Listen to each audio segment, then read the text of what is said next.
Kheralu UGVCL કચેરી ખાતે ઇન્દ્રેશ પટેલ સમક્ષ લાલાવાડામાં વીજ કાપ મુદ્દે લોકોએ ઉગ્ર રજૂઆત કરી। ખેરાલુ તાલુકાના લાલાવાડા ગ્રામજનો છેલ્લા 15 દિવસથી સિંગલ ફેજ અને 3 ફેજ લાઇટો બંધ ચાલુ રહેતા ખેરાલુ વીજ કચેરીમાં ઉગ્ર રજૂઆત કરવા ગ્રામજનો ઉમટ્યા હતા।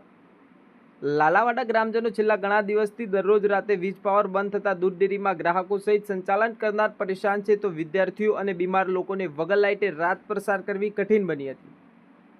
ડબોડા ફીડરમાં જોડાણ આપવા અને ખેરપુરાથી લાલાવાડા ચોટિયા સુધીના વીજપોલ પર ઉગેલા ઝાડવા કાપવા કરી રજૂઆત।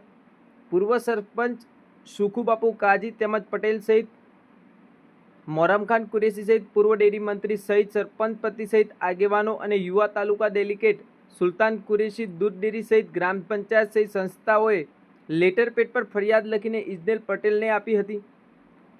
શેખુબાપુ કાજી અને ઇમરાન ખાને મીડિયા સમક્ષ વિગતો આપી હતી। વધુ સમાચાર અને અપડેટ્સ માટે જોતા રહો online TV news. Reporter Farooq Memon, Kheralu.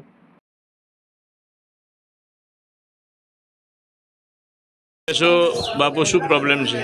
અમારે લાઇટનો પ્રોબ્લેમ છે સાહેબ, અને 4 મહિનાથી બંધ છે। અમારે લાઇટ બદલી નાખ્યું છે અને ઉપર લાઇટના ઉપર ઝાડ ચડી ગયેલા છે, વાયર।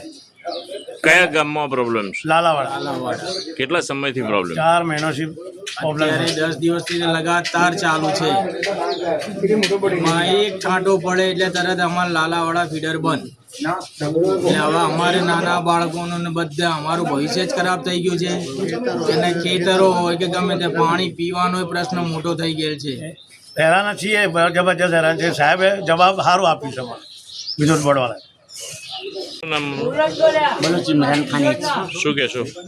કહેવાનું એ જ છે કે અમારી જ્યોતિ ગામની લાઇટ વારંવાર બંધ થઈ જાય છે અને 3 ફીટ લાઇન પણ બંધ થઈ જાય છે, અને ડેરીમાં 6 થી 7 હજાર લીટર દૂધનું ભારણ હોય છે, અને વારંવાર ગ્રાહકો બહુ હેરાન થાય છે। જ્યોતિ ગામની લાઇટ તરત અનિવાર્ય સંજોગોમાં લઈ લેવામાં આવે છે, જેના કારણે દૂધ ગ્રાહકો બહુ અડચણમાં પેદા થાય છે, અને નદીમાં રસ્તો બરાબર નથી, જેના કારણે દૂધ ટ્રેક્ટરથી લાવવામાં આવે છે।